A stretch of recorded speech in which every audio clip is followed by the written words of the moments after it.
Hello everyone, I'm Saket Bajpayee, Director of Prayas Physics Classes, Dehradun. Welcome students, welcome to the second lecture of Laws of Motion.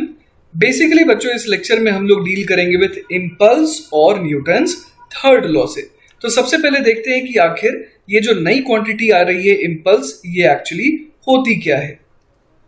आइए देखते हैं ना, impulse क्या है। If the momentum of an object changes then either the mass or the velocity or both change. बिल्कुल सही बात है ना, क्योंकि मोमेंटम क्या होता है, मास और वेलोसिटी का प्रोडक्ट। तो या तो मास चेंज हो रहा है या फिर वेलोसिटी चेंज हो रहा है या फिर दोनों में ही चेंज आ रहा है। If mass remains unchanged it as is most often the case then the velocity changes and acceleration occurs, right. अगर मान लीजिए मास में कोई तब्दीली नहीं है तो ऑब्वियस है कि वेलोसिटी को चेंज होना पड़ेगा, तभी तो मोमेंटम में कोई चेंज आएगा। और वेलोसिटी में चेंज आ रहा है मतलब obviously there is some acceleration. अब ये देखना है हमें कि what produces acceleration. We know that the answer is force. अब हमें ये भी पता है कि जितना ज्यादा फोर्स होगा, the greater the force acting on an object the greater it's change in velocity and hence the greater it's change in momentum. लेकिन बच्चों आप इस कैट को देखिए ना, इसके ऊपर हर समय फोर्स कितना लग रहा है, नीचे की तरफ फोर्स लग रहा है, फोर्स ऑफ ग्रेविटी, जिसको मैं m इंटू जी कह सकता हूं, mass of the cat multiplied by acceleration due to gravity. लेकिन इसके मोमेंटम में कितना चेंज आएगा वो सिर्फ फोर्स डिसाइड बच्चों नहीं कर सकता है, वो और क्या डिसाइड करता है कि ये कितने देर तक हवा में गिर रही है ना। तो वही चीज देखिए नीचे लिखी हुई है, but something else is important in changing momentum. वो क्या है, वो चीज है time. How long a time the force acts.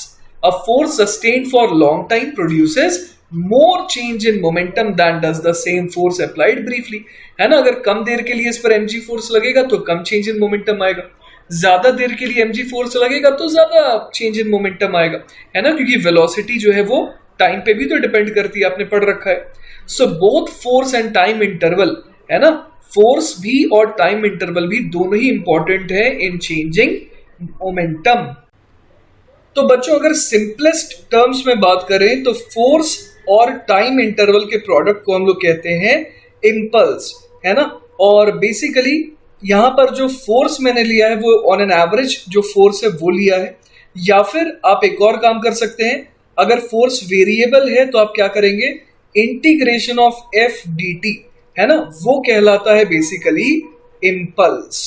Alright. और इंपल्स जो है ये होती है एक वेक्टर क्वांटिटी, है ना। इंपल्स होता है एक वेक्टर क्वांटिटी जिसका मैग्नीट्यूड हम लोग कैसे निकाल सकते हैं, integration of F D T करके, है ना। Integration of F D T का मतलब क्या हो गया कि अगर मान लीजिए कि पूरे के पूरे टाइम के दौरान फोर्स अगर वेरी कर रहा है तो हम लोग छोटे छोटे इंटरवल में क्या कर देंगे, पूरे के पूरे टाइम को डिवाइड कर देंगे, है ना।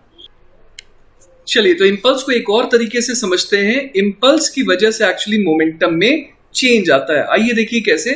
The greater the impulse exerted on something, है ना, इंपल्स एक ऐसी चीज है जो बॉडी पोजेस नहीं करता है, वो एक्सर्ट किया जाता है किसी पर, है ना। जैसे कि मान लीजिए मैंने कि एक बॉल आ रही थी मेरे पास और मैंने बैट से बहुत जोर से उसे हिट किया, जिसके कारण बॉल जो है वो सीमा रेखा के पार चली गई।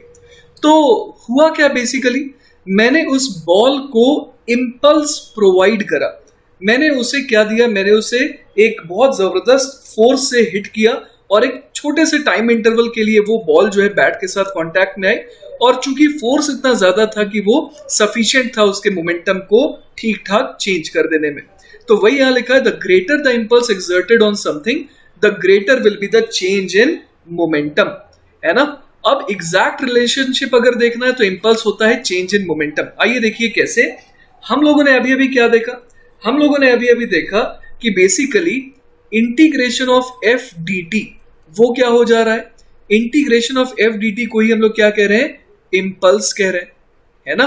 अब देखिए यहां पर एफ बराबर और क्या होता था, एफ बराबर होता था डीपी अपॉन डी टी। यहां से क्या आ गया अपने पास, यहां से आ गया एफ डी टी बराबर डीपी। तो अब दोनों तरफ आप लगा दीजिए इंटीग्रेशन का साइन। तो यहां पर हम लोग क्या लिखेंगे, पी इनिशियल और यहां पर क्या लिखेंगे, पी फाइनल। और यहां से अपने पास क्या आ जाएगा, P final minus P initial, जिसको हम लोग क्या लिख सकते हैं, चेंज इन मोमेंटम। वो क्या आ जाएगा, integration of F D T. और जैसा कि हम लोग देख पा रहे हैं, फोर्स हो गया, मोमेंटम हो गया, ये सारी चीजें क्या है, ये वेक्टर क्वांटिटी है। तो हमारा जो इम्पल्स है वो भी कैसी क्वांटिटी हो जाएगी, वो भी एक वेक्टर क्वांटिटी हो जाएगी। और चेंज इन मोमेंटम ही क्या है, बेसिकली इम्पल्स है। तो इसे अगर मैं प्रॉपर वेक्टर साइन के साथ लिखूंगा तो मैं क्या लिखूंगा, delta p vector is equal to integration of f vector dt। और यही क्या कहलाएगा, यही कहलाएगा बेसिकली इम्पल्स, है ना। तो ये रहा इम्पल्स की डेफिनेशन। एक और चीज आपको यहां पर क्लिक कर रही होगी, और वो क्या है कि इंटीग्रेशन ऑफ एफ dt आपको जैसे ही दिखा तो आपको ये समझ में आ रहा होगा कि मान लीजिए कि मैं f as a function of time का ग्राफ बना रहा हूं और ये रहा उसका graph.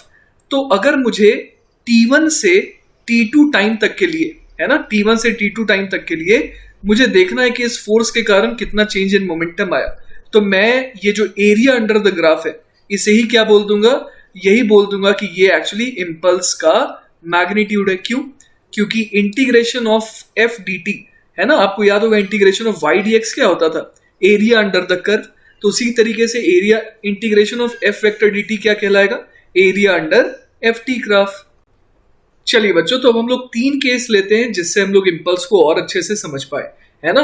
We'll consider some ordinary examples in which impulse is related to. पहला केस होगा इंक्रीजिंग मोमेंटम का, दूसरा होगा डिक्रीजिंग मोमेंटम लेकिन ओवर अ लॉन्ग टाइम, और तीसरा केस होगा डिक्रीजिंग मोमेंटम लेकिन ओवर अ शॉर्ट टाइम। तो सबसे पहले देखते हैं हम लोग case 1 which is of increasing momentum, है ना। तो देखिए यहां पर क्या हो रहा है, जैसा कि आप देख पा रहे हैं कि एक गोल्फ की बॉल है और उसे हिट किया गया किससे, गोल्फ की स्टिक से हिट किया गया, है ना। तो हम लोग क्या मेक श्योर करते हैं, हम लोग ये मेक श्योर करते हैं कि एक बहुत छोटे से टाइम इंटरवल के लिए जो इन दोनों की मुलाकात हो रही है उसमें जितना जोर लगा दिया जाए उतना बढ़िया है ना। और साथ ही साथ हमारा जो ये जो गोल्फ की जो स्टिक है ये किस डायरेक्शन में बढ़ती है, उस डायरेक्शन में बढ़ती है जिस डायरेक्शन में बॉल को हमने हिट किया है। उससे क्या फायदा होता है, उससे ये फायदा होता है कि जो टाइम ड्यूरेशन है इन दोनों के कांटेक्ट का वो बढ़ जाता है। देखिए वही यहां पर लिखा है, to increase the momentum of an object it makes sense to apply the greatest force possible for as long as possible. A golfer teeing off and a baseball player trying for a home run do both of these things when they swing as hard as possible and follow through with their swings, है ना। ये important है कि वो अपने bat को जब घुमाते हैं तो किस तरफ घुमाते हैं, जिस डायरेक्शन में बॉल जा रहा है। उससे क्या होता है कि जो टाइम ड्यूरेशन है कॉन्टैक्ट का वो बढ़ जाता है। फॉलोइंग थ्रू, वही लिखा है यहाँ पर, following through extends the time of contact. The forces involved in impulses usually vary from instant to instant, है ना। अलग अलग मोमेंट पर फोर्स का मैग्नीट्यूड अलग अलग होता है। For example, a golf club that strikes a ball exerts zero force on the ball until it comes in contact, है ना। कॉन्टैक्ट के पहले तो ऑब्वियस है फोर्स नहीं लगेगा। उसके बाद क्या होता है, फोर्स इंक्रीजेस रैपिडली, बहुत फास्ट वो इंक्रीज करता है, और उसके बाद माइक्रोस्कोपिक वे में देखें तो बॉल में काफी डिस्टॉर्शन आता है, लेकिन बॉल का नेचर ऐसा होता है कि वो वापस अपने शेप को रिगेन भी कर लेता है। तो वही यहां लिखा है, then the force increases rapidly as the ball is distorted, the force then diminishes, कम होने लगता है force as the ball comes up to speed and returns to its original shape. So when we speak of such forces in this chapter, we mean the average force, है ना। ये सारे कभी कम कभी ज्यादा कभी बहुत ज्यादा, इन सारे फोर्सेस के एवरेज को हम लोग क्या बोलते हैं, एवरेज फोर्स कहते हैं, है ना। तो बेसिकली जो हम लोगों ने पढ़ा था, integration of F D T बराबर क्या बोल दिया था हमने, चेंज इन मोमेंटम। इसको और सिंपली क्या बोल सकते हैं, इसको बोल सकते हैं F average multiplied by total time, है ना। तो ये है एक तरीका इंपल्स को निकालने का।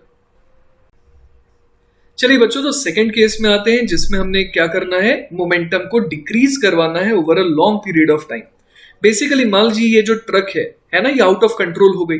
अब इसको सामने दिख रही है दो ऑप्शंस, या तो ये हेस्टैक दिख रहा है ना, पुआल का ढेर है, या फिर उसको एक दीवार दिख रही है कंक्रीट की। तो इसको फिजिक्स पढ़ने की जरूरत नहीं है सोचने के लिए कि किसे हिट करके वो रुकना चाह रहा है ना। ऑब्वियस है कि वो हेस्टैक को हिट करेगा। क्यों, क्योंकि देखिए शुरुआत में इसके पास मोमेंटम दोनों केस में बराबर था, है ना, small m into u, small m into u, है ना, दोनों केस में बराबर था। और जब ये रुकेगा तो ऑब्वियसली इसका मोमेंटम जीरो हो जाएगा, दोनों ही केसेस में मोमेंटम जीरो हो जाएगा।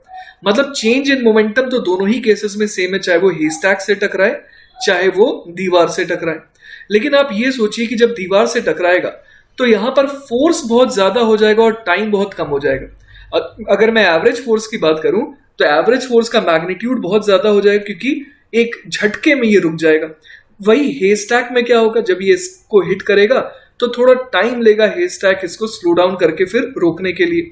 तो बेसिकली जो एफ एवरेज इंटू टाइम है वो तो दोनों केसेस में सेम था, लेकिन एक में क्या हो रहा है, एक में टाइम का फैक्टर डोमिनेट कर रहा है और एक में फोर्स का फैक्टर डोमिनेट कर रहा है। तो ऑब्वियस है इसको टाइम की तो कोई दिक्कत नहीं है, आराम से रुक जाए, कोई दिक्कत नहीं है। लेकिन ये झटका कम खाना चाहेगा जिसके कारण ट्रक को चोट कम लगे और ऑब्वियसली उसको भी चोट कम लगे। तो इसीलिए ये चुनता है पहला वाला केस, सच दैट कि टाइम भले बढ़ जाए लेकिन जो झटका है, जो फोर्स है वो कम हो। ऑल्दो ये चीज आपको फील करनी होगी कि दोनों ही केसेस में इंपल्स जो है वो उसे सेम प्रोवाइड हो रहा है, बिकॉज चेंज इन मोमेंटम दोनों केसेस में क्या आ रहा है, जीरो आ रहा है। सॉरी, चेंज इन मोमेंटम दोनों केसेस में सेम आ रहा है, क्योंकि इनिशियली दोनों केसेस में मोमेंटम सेम था और फाइनली मोमेंटम तो दोनों ही केसेस में जीरो हो गया। अब बच्चों देखते हैं तीसरा केस, जिसमें decreasing momentum over a short time हम लोग देखने वाले हैं। देखिए, अगर मान लीजिए कि ये जो बॉक्सर है ना, इसको अगर मान लीजिए दूसरे बॉक्सर से मुक्का मिल रहा है, तो अब इसके पास दो ऑप्शन है, या तो वो आगे की तरफ जाए या तो वो पीछे की तरफ जाए। जैसे पहले केस में वो किधर जा रहा है, वो पीछे की तरफ जा रहा है, और अगले वाले केस में वो क्या कर रहा है, पंच आ रहा है इधर से, है ना, राइट से लेफ्ट की तरफ आ रहा है और ये लेफ्ट की से राइट की तरफ बढ़ रहा है ना, मतलब टुवर्ड्स द पंच ये मूव कर रहा है। तो होगा क्या, नुकसान किस केस में ज्यादा होगा, ऑब्वियसली सेकंड केस में ज्यादा होगा, क्योंकि जो पंच इसकी तरफ आ रहा था, है ना, उसको रोका किसने, उसको रोका इसके चेहरे से लगने वाले इंपल्स ने, है ना। तो अब देखिए यहां पर कि चेंज इन मोमेंटम दोनों केस में बराबर आ रहा है, लेकिन एक में क्या हो रहा है, एक में टाइम बढ़ जा रहा है जब वो पीछे जा रहा है, और दूसरे केस में क्या हो रहा है, दूसरे केस में वो आगे की तरफ चला गया, जिसके कारण टाइम ड्यूरेशन क्या हो गया, वो कम हो गया। तो ऑब्वियसली उसको फोर्स जो है वो ज्यादा फील होगा। इसीलिए बॉक्सर्स क्या करते हैं, अगर उनकी तरफ पंच आता हुआ दिखता है तो पीछे की तरफ भागते हैं, है ना। तो उसका रीजन एक्चुअली यही है। चलिए तो बच्चों एक सवाल देखते हैं। सवाल है, अ rubber ball of mass 0.4 kilogram hits the ground at an angle of 60 degree with the vertical and rebounds at the same angle without any change in speed. If the speed of the ball is 1 meter per second and the period of contact between the ball and the floor is 0.4 second, find the average force exerted by the ball on the ground. तो देखिए हमारे को ये मालूम है कि average force क्या होता है। देखिए सबसे पहले यहाँ पर हम लोगों को डेटा जो दिया है वो है कि स्पीड 1 मीटर पर सेकेंड है दोनों ही केसेस में ना, और उसके अलावा मास कितना दिया हुआ है, मास दिया हुआ है 0.4 kg। तो हम लोग बात कर रहे थे अभी एवरेज फोर्स की। तो हम लोग जानते हैं कि change in momentum is equal to क्या होता है, f average multiplied by time taken, है ना। तो अगर मैं यहां पर इनिशियल मोमेंटम देखूं, पी इनिशियल देखूं, तो चलिए पी इनिशियल जो है वो सोचते हैं कि कितना आएगा, है ना। मोमेंटम कैसी क्वांटिटी होती है, मोमेंटम होती है वेक्टर क्वांटिटी। तो यहां पर चलिए हम लोग यहां पर ऊपर वेक्टर का साइन लगा लेते हैं। अब आप देखिए कि ये एंगल कितना बना रही है हॉरिजॉन्टल के साथ, ये एंगल बना रही है 30 डिग्री। तो हम लोग यहां पर बोल सकते हैं कि इनिशियल मोमेंटम है 1 मीटर पर सेकेंड, और इसका एक्स के लॉन्ग, एक्स में किसे कह रहा हूं, एक्स में कह रहा हूं इसे, और वाई में कह रहा हूं इसे। तो अगर एक्स के लॉन्ग में बात करूं, है ना, एक्स के लॉन्ग बात करूं तो क्या आ जाएगा, 1 metre per second into cos 30, ये तो वेलोसिटी का एक्स कंपोनेंट हो गया, है ना।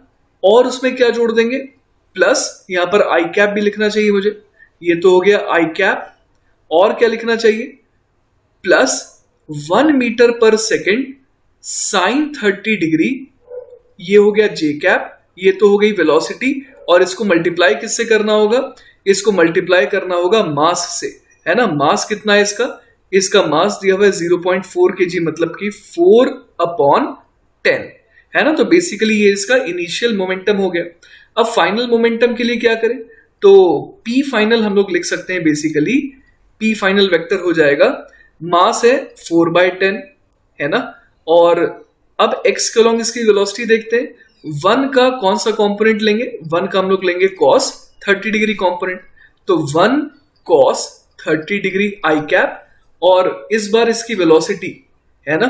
अच्छा, पिछले बार जो है इसकी वेलोसिटी की डायरेक्शन क्या थी, पिछले बार इसकी वेलोसिटी की डायरेक्शन थी नीचे की तरफ है ना, तो यहां पर मुझे क्या लगाना चाहिए था, एक माइनस साइन लगाना चाहिए था, क्योंकि एक कंपोनेंट तो पॉजिटिव एक्स की तरफ है और एक कंपोनेंट नेगेटिव वाई के अलॉन्ग है। तो अब आ जाते हैं फाइनल मोमेंटम में। तो फाइनल मोमेंटम में देखिए कि एक्स के अलॉन्ग और वाई के अलॉन्ग दोनों ही क्या है, पॉजिटिव है। तो यहां पर मैं क्या लिखूंगा, +1 का, अब ये तो 30 डिग्री था, तो 1 का साइन 30 डिग्री कंपोनेंट और डायरेक्शन हो जाएगी प्लस जे कैप। तो देखिए यहां पर अपने पास P फाइनल वेक्टर भी आ गया और P इनिशियल वेक्टर भी आ गया। तो चेंज इन मोमेंटम वेक्टर कितना हो जाएगा, P final vector minus P initial vector, जो कि कितना हो जाएगा 4/10।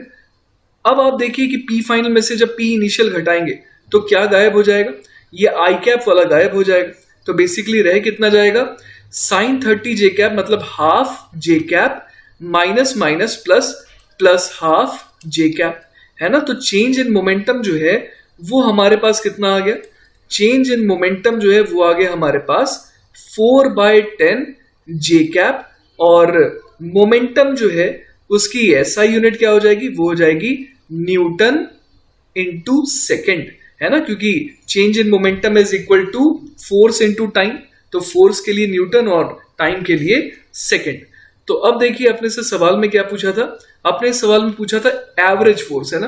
तो अपने को अगर चेंज इन मोमेंटम आ गया तो इसे हम लोग क्या लिख सकते हैं, F average multiplied by time, और टाइम अपने को कितना दिया है, टाइम अपने को दिया है 0.4 सेकेंड। तो बेसिकली यहां से एफ एवरेज वेक्टर है ना, एफ एवरेज वेक्टर कितना आ गया, ये आ गया 4/10 j cap newton second divided by 4/10 second. तो यहां से देखिए कितना आ गया, ये 1 न्यूटन जे कैप। तो इसका मतलब ये हुआ कि बॉल के ऊपर जो फोर्स लगा है वो किस डायरेक्शन में लगा है, बॉल के ऊपर फोर्स जे कैप के अलॉन्ग लगा है ना। और हमसे पूछा क्या गया था, हमसे पूछा क्या गया था, वो था average force exerted by the ball on the ground. तो अगर बॉल के ऊपर फोर्स लगा है ऊपर की तरफ, तो बॉल जो है इस जमीन पर फोर्स लगाएगा नीचे की तरफ है ना। ये हम लोग आज देखने वाले हैं as Newton's third law, clear है। और बच्चों ये कोई स्ट्रेंज बात नहीं है कि एवरेज फोर्स जो है इस बॉल पर वो ऊपर लगा है, लगना भी चाहिए था ऊपर ही। क्यों, क्योंकि आप देखिए कि पहले इसके पास मोमेंटम कैसा था, कुछ इस डायरेक्शन में था, कुछ इस डायरेक्शन में था। टक्कर के बाद कैसा हो गया, कुछ इस डायरेक्शन में है और कुछ इस डायरेक्शन में आ गया। तो बेसिकली देखिए ये जो एक्स के अलॉन्ग वाला कंपोनेंट था वो चेंज हुआ ही नहीं, मैग्नीट्यूड वाइज वो बिल्कुल सेम रहा। तो इसका मतलब एक्स के अलॉन्ग अगर उसका मोमेंटम चेंज नहीं हुआ तो इसका मतलब ये हो गया कि एक्स के अलॉन्ग उस पर कोई भी फोर्स नहीं लगा है ना। और यहां पर देखिए इसके पास मोमेंटम शुरुआत में नीचे की तरफ था, बाद में मोमेंटम ऊपर की तरफ हो गया है ना। जैसे ये वैसा ही केस हो गया जैसे आपके अकाउंट में मान लीजिए -5 रुपए थे और अब अचानक से 5 रुपए हो गए है ना। तो इसका क्या मतलब हुआ, किसी ने आपके अकाउंट में 10 रुपए डाले हैं है ना। तो वही यहां पर हुआ, पहले इसके पास नेगेटिव में मोमेंटम था वाई के लॉन्ग, फिर बाद में पॉजिटिव में मोमेंटम हो गया वाई के लॉन्ग, मतलब इस इंपल्स ने इसको वाई के लॉन्ग कुछ मोमेंटम भरा है। क्लियर है ये बात।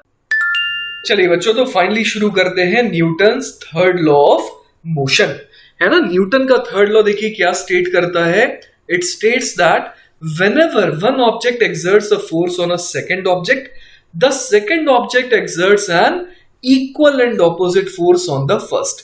और इसी को हम लोग क्या कहते हैं, we can call one force the action force and the other reaction force.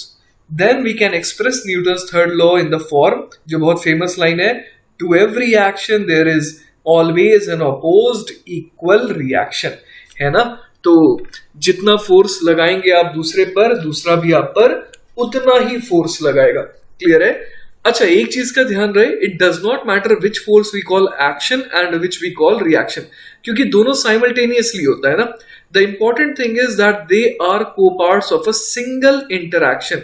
एक इंटरैक्शन के दौरान ये दोनों फोर्सेस आते हैं, and that neither force exist without the other. ऐसा नहीं है कि कोई एक हीरो है कोई एक विलन है, दोनों ही जो है, दोनों का ही रोल बिल्कुल एक जैसा ही है।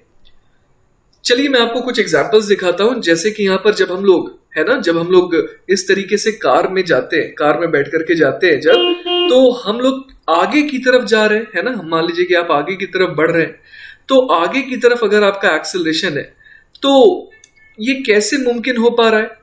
तो यहां पर ऐसा लगता है लोगों को कि जो हमने जो पेट्रोल दिया है या डीजल डाला है कार के अंदर, उसके कारण गाड़ी अपने आप आगे बढ़ रही है।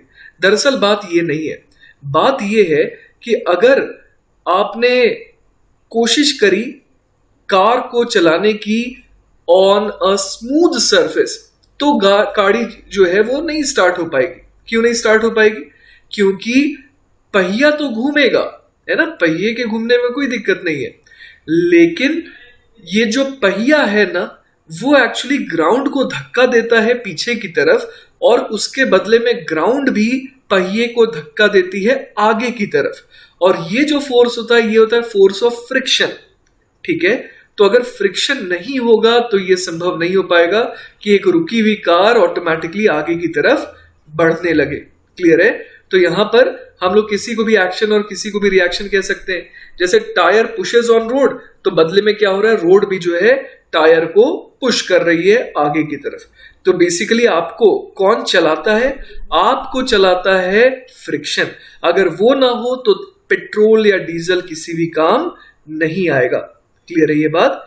उसी तरीके से देखिए दूसरा जो एग्जांपल है, जब आप देखते होंगे कि इस तरीके से रॉकेट मूव कर रहा है ना, तो होता क्या है, रॉकेट जो है वो पीछे से धुआं निकालता है।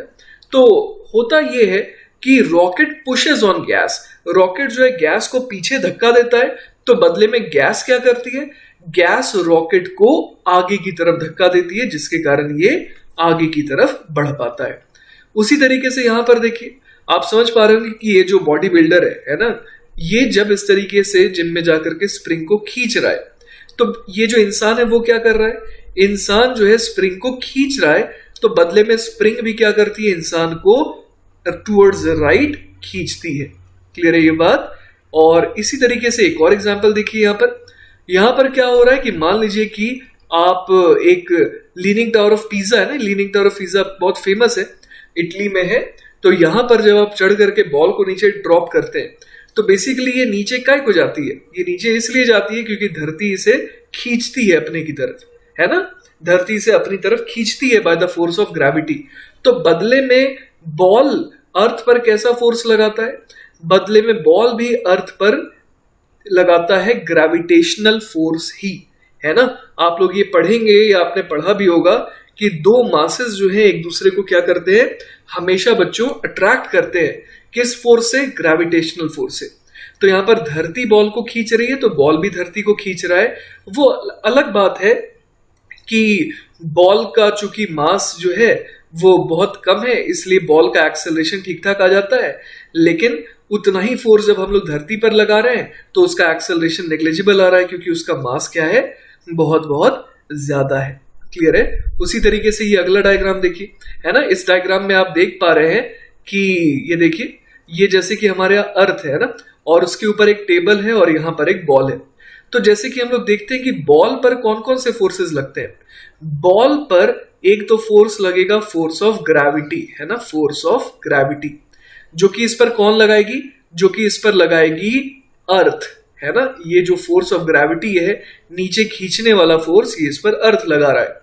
लेकिन बीच में आ जाती है टेबल, तो टेबल क्या करती है, टेबल इसे नीचे जाने नहीं दे रही है। क्यों नहीं नीचे जाने दे रही है? क्योंकि ये टेबल इस बॉल पर ऊपर की तरफ धक्का लगा रही है ना। तो ये लिख देते हैं force on the ball because of table. Clear है ये बात? और अगर ये बॉल रुकी हुई है, इसका मतलब force because of table is equal to force because of earth, है ना। लेकिन इसका मतलब ये नहीं है कि ये force of because of table और फोर्स बिकॉज ऑफ अर्थ ये दोनों एक्शन रिएक्शन है, नहीं, बिल्कुल भी नहीं। होता क्या है, ध्यान से सुनिएगा, यहीं पर कंफ्यूजन क्रिएट होता है। बॉल पर अर्थ ने लगाया नीचे की तरफ फोर्स, तो अर्थ पर भी बॉल लगाएगी ऊपर की तरफ फोर्स। क्लियर है ये बात? तो ये दोनों फोर्सेस होते हैं एक्शन और रिएक्शन पेयर। इसी तरीके से अगर टेबल के द्वारा फोर्स लगने की बारे में बात करें, तो बॉल पर टेबल लगा रहा है ऊपर की तरफ फोर्स, तो ये जो टेबल है इसको प्रेस करने का काम कर रहा है ये बॉल, तो बॉल इस पर लगा रहा है नीचे की तरफ force of the same magnitude. अगर ये Ft है तो ये भी Ft है मैग्नीट्यूड वाइज। तो ये Ft और ये Ft क्या बन गए बच्चों? Action reaction pairs. उसी तरीके से एक और एग्जांपल देखते हैं, वही जो बॉल के बारे में मैं बात कर रहा था, है ना। यहां पर अगर इसे नीचे की तरफ खींचा जा रहा है तो ये भी क्या कर रहा है? अर्थ को ऊपर की तरफ खींचना चाह रहा है। चलिए, तो नेक्स्ट टॉपिक है डिफाइनिंग योर सिस्टम। बेसिकली एक बहुत इंटरेस्टिंग क्वेश्चन अराइज होता है कि since action and reaction forces are equal in opposite, why don't they cancel to zero, है ना। एक कॉमन मिसकंसेप्शन है। तो देखिए होता क्या है, इसको समझने के लिए हम लोग सिस्टम को पहले समझेंगे, है ना। जैसे कि देखिए यहां पर एक आपको दिख रहा है कि एक ऑरेंज है ना, और ऑरेंज जो है एक इस तरीके के ट्रॉली में रखा हुआ है, ठीक है। अब मान लेते हैं कि सिस्टम मेरा ये रहा, है ना, ये ऑरेंज और ये जो ट्रॉली है, इस पूरे को मिला करके मैंने क्या कह दिया कि ये मेरा सिस्टम है। मतलब कि इस डैश्ड लाइन के अंदर जो है उसी को मैं सिस्टम का हिस्सा कहूंगा। बाकी सारी चीजें क्या है इसके लिए एक्सटर्नल हो गई। मेरा ध्यान सिर्फ इस पर है जो भी इस डैश्ड लाइन के अंदर है। अब मान लीजिए कि इस पर कोई ये जो रेड कलर का वेक्टर मैंने दिखाया ना, ये बेसिकली मान लीजिए सिस्टम पर लगने वाला कोई फोर्स है ना। A force acts on the orange and the orange accelerates to the right. ये तो होना ही था। क्यों? न्यूटन का सेकंड लॉ भी तो यही कहता है कि अगर किसी सिस्टम पर एक्सटर्नल फोर्स लगेगा तो वो सिस्टम क्या करेगा? वो सिस्टम एक्सेलरेट तो करेगा ही करेगा, है ना। अब मान लीजिए कि आपको ये पता लग गया कि अच्छा ये जो फोर्स है ये लगाने वाला कोई एप्पल था जो इसको खींच करके आगे ले जाने की कोशिश कर रहा था, तो आपके जवाब में थोड़ी कोई परिवर्तन आएगा। आपको तो सिर्फ इससे मतलब है कि आपके सिस्टम पर कितना फोर्स लग रहा है, उसे लगाने वाला कौन है वो आपके लिए मैटर नहीं कर रहा है। वही यहां लिखा है the force on the orange provided by the Apple is not cancelled by the reaction force on the Apple. क्यों? क्योंकि एप्पल ऑरेंज पर जो फोर्स लगा रहा है वो ये रहा, है ना। एप्पल ऑरेंज पर ये फोर्स लगा रहा है और ये फोर्स ऑरेंज पर लग रहा है। अब बदले में जो है ऑरेंज एप्पल पर फोर्स लगा रहा है, ये वाला फोर्स है, ये फोर्स ऑरेंज पर थोड़ी लग रहा है, ये फोर्स तो एप्पल पर लग रहा है। तो ये जो फोर्सेस है ये एक ही ऑब्जेक्ट पर नहीं लग रहे हैं, ये अलग अलग ऑब्जेक्ट पर लग रहे हैं, तो ये कैंसिल आउट नहीं होंगे ना। मान लीजिए कोई एक ऑरेंज होता, इस पर एक फोर्स ऐसा लग रहा होता, एक फोर्स ऐसा लग रहा होता, तब हम लोग बोलते हैं कि ये दोनों फोर्सेस एक दूसरे को कैंसिल आउट कर रहे हैं। लेकिन एक फोर्स इसमें से लग रहा है ऑरेंज पर और एक फोर्स लग रहा है एप्पल पर, तो ये दोनों कैंसिल आउट थोड़ी होंगे। क्लैरिटी है यहां तक? तो वही यहां लिखा है द ऑरेंज स्टिल एक्सेलरेट्स, उसको फर्क नहीं पड़ रहा कि कौन लगा रहा है उस पर फोर्स। चलिए बच्चों, तो नेक्स्ट टॉपिक है हमारा conservation of momentum. According to conservation of linear momentum, क्या कहता है ये स्टेटमेंट? आइए देखते हैं। The total momentum of an isolated system of interacting particles is conserved, है ना। इसका क्या मतलब हुआ, आइए समझने की कोशिश करते हैं। सबसे पहले यहां लिखा है आइसोलेटेड सिस्टम। आइसोलेटेड सिस्टम का मतलब हो गया कि जैसे यहां पर डायग्राम देखिए, यहां पर मैंने ए और बी ब्लॉक को दिखाया। अब मैं यहां पर अगर एक सिस्टम बना लूं, यहां पर मान लीजिए कि ये मैंने बाउंड्री बना ली। अब मान लीजिए कि इस बाउंड्री के बाहर कुछ भी नहीं है जो इस पर फोर्स लगाए, तो ये कहलाएगा एक आइसोलेटेड सिस्टम, ठीक है, जिसमें एक दूसरे पर ये दोनों हो सकता है कि धक्का लगाए, लेकिन बाहर का कोई भी इंफ्लुएंस इन दोनों पर नहीं है। तो यही क्या कहलाएगा? Isolated system of interacting particle, है ना, क्योंकि ये दोनों आपस में इंटरैक्ट कर रहे हैं।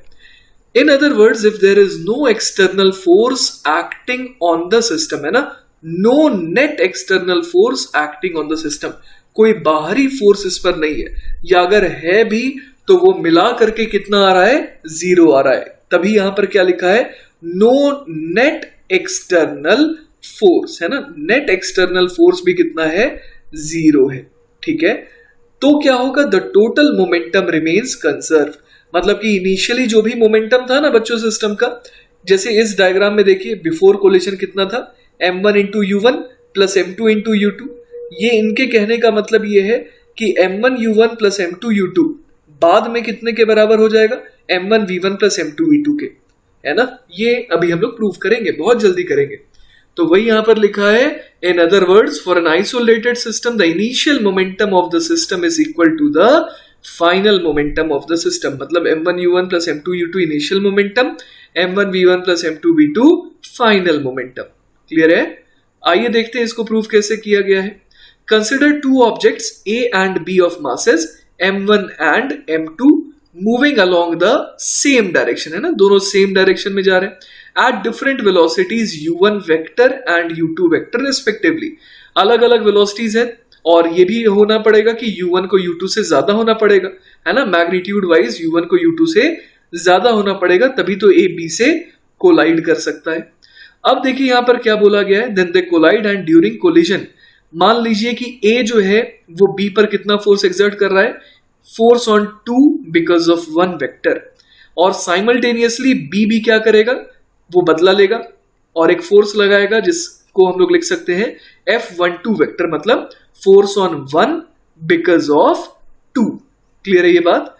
अब यहां पर बोला गया है कि let v1 vector and v2 vector are the velocities of two objects A and B after collision, है ना, एक बार जब कोलिजन खत्म हो गया उसके बाद की ये वेलोसिटीज है, and they are moving along same straight line.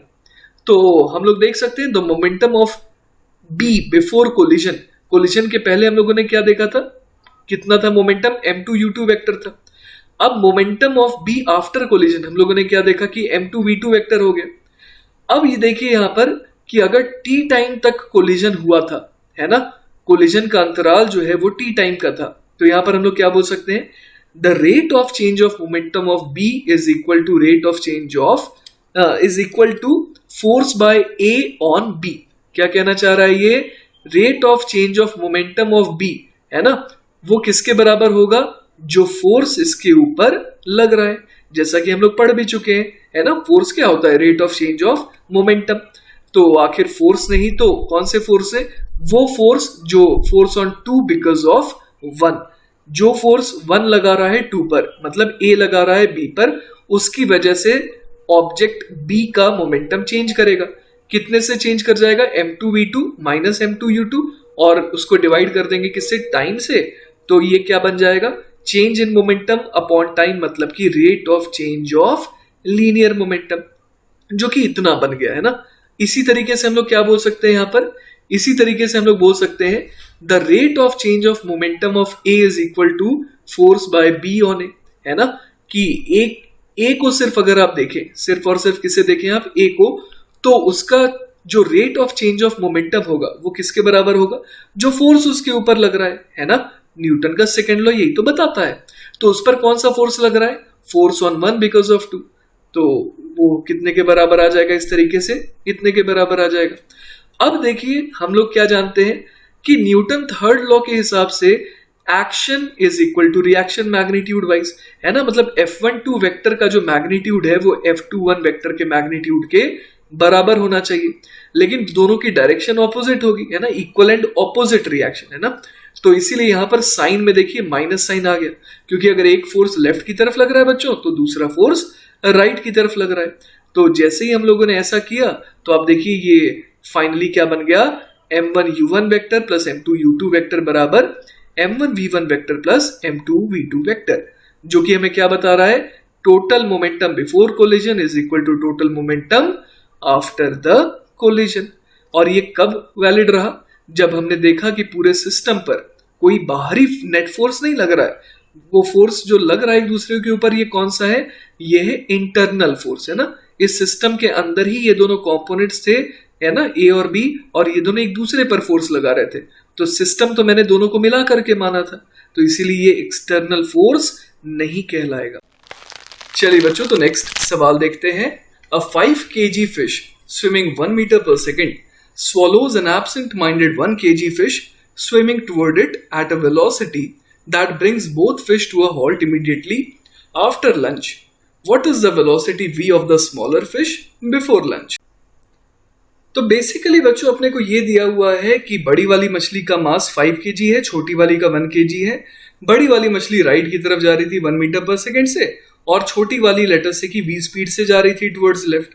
अब हमसे बोला गया है कि जैसे ही बड़ी वाली मछली इस छोटी वाली मछली को निगल लेती है तो immediately what happens, both fish come to a halt, है ना। तो इसका मतलब ये हो गया कि जैसे ही ये इसे खा रही है तो सिस्टम का मोमेंटम अचानक से क्या हो जा रहा है, जीरो। तो इसका मतलब ये भी हो गया कि पहले सिस्टम का मोमेंटम क्या रहा होगा, सिस्टम का मोमेंटम जीरो रहा होगा। अब मैं सिस्टम किसे कह रहा हूं, मैं इस बाउंड्री को के अंदर जो कुछ भी है उसे सिस्टम कह रहा हूं, है ना। और आप देख पा रहे हैं कि यहां पर सिर्फ क्या है, पानी है, और हॉरिजॉन्टल डायरेक्शन में कोई एक्सटर्नल फोर्स नहीं है ना। हम लोग जो पानी की वजह से जो फ्रिक्शन वगैरह लग रहा है उसको हम लोग इग्नोर कर सकते हैं ना, क्योंकि यहाँ पर वेलोसिटी वगैरह कैसी है, बहुत ही कम है। और मछलियों की बात हो रही है, छोटी छोटी मछलियां हैं, तो हम लोग इग्नोर कर सकते हैं कोई भी पानी की वजह से अगर ड्रैग फोर्स वगैरह लग रहा होगा, है ना। तो वही यहाँ पर देखिए कि अगर सिस्टम पर कोई हॉरिजॉन्टल फोर्स नहीं लग रहा है तो हम लोग हॉरिजॉन्टल के अलोंग क्या कर सकते हैं, हॉरिजॉन्टल के अलोंग हम लोग मोमेंटम को कंजर्व कर सकते हैं। तो शुरुआत में मोमेंटम कितना था, 5 into 1 plus 1 into minus v, है ना। 5 आगे की तरफ और माइनस वी पीछे की तरफ, but this should be equal to zero, क्योंकि ऐसा हमें डेटा दिया हुआ है कि बाद में क्या होता है, ये दोनों अचानक से रुक जाते हैं। तो यहां से देखिए अपने पास क्या आ गया, एक लाइन में जवाब आ गया है v इक्वल टू आ गया 5 मीटर्स पर सेकेंड।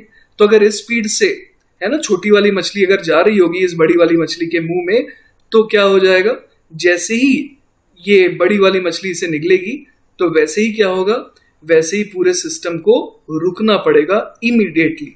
ऑलराइट, चलिए बच्चों, तो नेक्स्ट सवाल देखते हैं। At a ball game consider a baseball of mass m equals to 0.15 kilogram that falls directly downward at a speed v equal to 40 meter per second into the hands of a fan.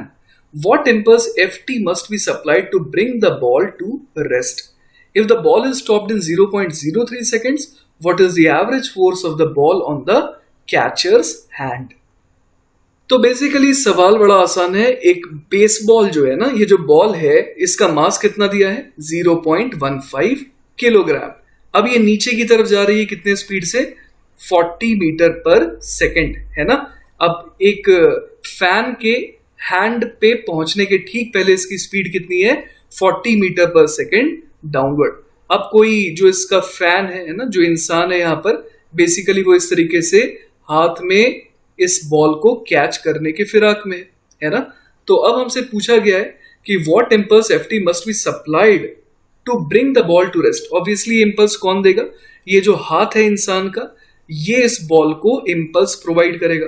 और obvious है, ball अगर नीचे की तरफ जा रहा है कितने मोमेंटम के साथ, मास हो गया 0.15 और स्पीड हो गई 40, तो मोमेंटम इसका हो गया 40 इंटू 0.15, जो कि कितना हो जाएगा, 6 आ गया, है ना। तो यहां पर अपने को दिख रहा है कि इसका जो मोमेंटम था शुरुआत में, है ना, जो शुरुआती मोमेंटम था वो कितना था, 6 kg मीटर पर सेकेंड, ठीक है। तो अब इसके मोमेंटम को हमें क्या करना है, जीरो करना है। तो ऑब्वियसली इस पर फोर्स लगाना पड़ेगा ऊपर, है ना, फोर्स ऊपर लगाना पड़ेगा, तभी तो क्या हो जाएगा, तभी तो हम लोग ये कह सकते हैं कि इसकी मोमेंटम जो है जैसे ही जीरो हो गई है ना, 0 kg मीटर पर सेकेंड हो गई, तो हम लोग कह सकते हैं कि जो चेंज इन मोमेंटम आया वो किसके बराबर आया, वो बराबर आया इम्पल्स के, है ना। और चेंज इन मोमेंटम कितना हो जाएगा, फाइनल, जो कि 0 है, माइनस नीचे की डायरेक्शन को मैं नेगेटिव ले रहा हूं तो मैं क्या लिखूंगा, -6, तो ये कितना आ गया, +6 kg मीटर पर सेकेंड। तो बेसिकली हमारे को इम्पल्स कितना प्रोवाइड करना है, 6 kg मीटर पर सेकेंड, और डायरेक्शन क्या है, पॉजिटिव, मतलब कि ऊपर की तरफ। तो अगर ऊपर की तरफ इम्पल्स देना है तो इसका मतलब फोर्स भी ऊपर की तरफ ही लगेगा। और ये बहुत वियर्ड नहीं है, ऑब्वियस है कि अगर आप हाथ ऐसे रखेंगे और बॉल अगर ऊपर से आएगा आपकी तरफ, तो वो आपको आप पे फोर्स लगाएगा नीचे की तरफ, और आप ऑटोमेटिकली फोर्स उस पर लगा रहे होंगे ऊपर की तरफ, है ना। बस यही है। अब देखिए इसमें ये तो बोल दिया कि इम्पल्स निकालने, उसके बाद ये रुका नहीं सवाल, उसके बाद क्या बोला है कि अगर आपको इसे रोकने में 0.03 सेकेंड लगा, है ना, मतलब कि आपका और बॉल का इन दोनों का जो कांटेक्ट टाइम था वो कितना था 0.03 सेकेंड। उसके बाद ऑब्वियसली बॉल आपके हाथ में है पर वो प्रॉपरली रुकी हुई है ना।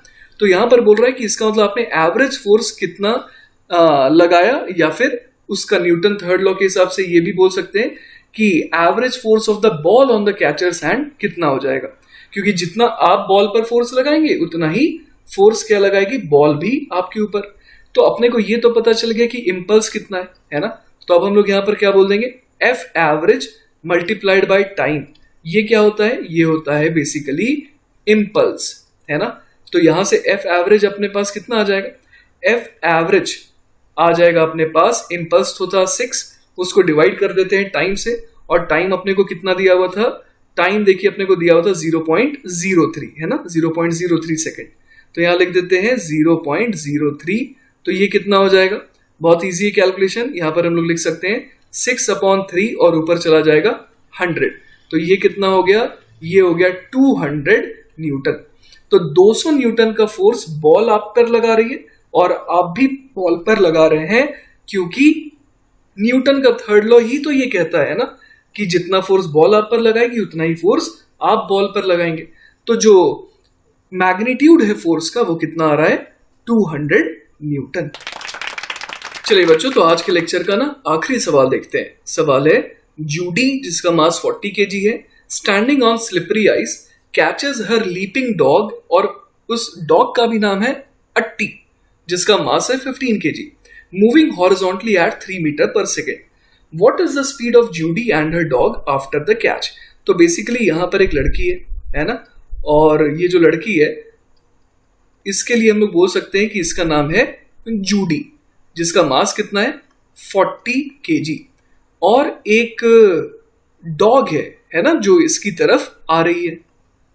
तो ये देखिए आ गई अट्टी, है ना, जिसका अट्टी है ये, इसका मास कितना है 15 kg, है ना, और वो इस तरफ आ रही थी, और किस स्पीड से आ रही थी, 3 मीटर पर सेकेंड से। और यहां पर क्या है, यहां पर आइस है ना, पूरा का पूरा यहां पर आइस है। तो अब सोचिए यहां पर कि क्या हो रहा होगा, ये इसके ऊपर जंप करने वाली है, ठीक है। ये जैसे ही इसके ऊपर जंप करेगी तो ये जो लड़की है ये इसे कैच कर लेगी। अब क्या होगा, अब ये होगा कि मोमेंटम चूंकि कंजर्व रहेगा, क्योंकि पूरा का पूरा सिस्टम आप देखिए कहां पर है, वो है आइस पर। और आइस बोलने का मतलब ये हो गया कि ये फ्रिक्शनलेस है, स्मूथ है ना।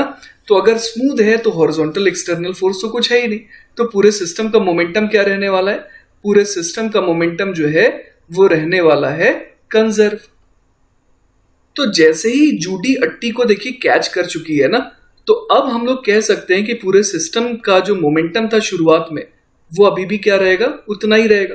तो पहले मोमेंटम सिस्टम का कितना था, लेफ्ट की तरफ आप देखिए अट्टी की वजह से कितना मोमेंटम था, 15 × 3 मतलब 45 kg मीटर पर सेकेंड। तो बाद में भी इतना ही रहने वाला है, लेकिन अब ये दोनों तो एक साथ हो गए, क्यों, क्योंकि इसने कैच कर लिया है अट्टी को। तो अब पूरे सिस्टम का जो मास है ना, वो कितना हो गया, 55 हो गया, है ना। ये एक ऐसा लग रहा है कि एक कंबाइंड ऑब्जेक्ट है जिसका मास 55 kg है। तो this should also be equal to 55 multiplied by, later से कि ये v स्पीड से इधर जाने लगा तो इनटू v, है ना। मैंने लेफ्ट की तरफ मोमेंटम शुरुआत में भी देखा और बाद में भी देखा। तो यहां से देखिए बहुत इजी कैलकुलेशन है, v बराबर कितना आ जाएगा 45/55 मीटर पर सेकेंड। तो ये हो जाएगा 5 9 ज़ा 45, 5 11 ज़ा 55, तो 9/11 मीटर्स पर सेकेंड। और यही बच्चों हमारा फाइनल आंसर भी हो गया। ऑल राइट, तो बच्चों इसी के साथ हमारा आज का जो लेक्चर है वो खत्म हो गया। और अगर आपको कोई डाउट हो तो feel free to ask me. और इससे पहले कि आप होम असाइनमेंट की तरफ बढ़े, बेटर रहेगा, मेरा ये सजेशन है कि आप क्लास इलस्ट्रेशन को देख करके और इसके जितने भी सवाल हैं उसको खुद से एक बार जरूर सॉल्व करिएगा। जब वो आपसे होने लगे तभी आप होम असाइनमेंट को शुरू करिएगा। ऑल राइट, टेक केयर बच्चों, बाय बाय।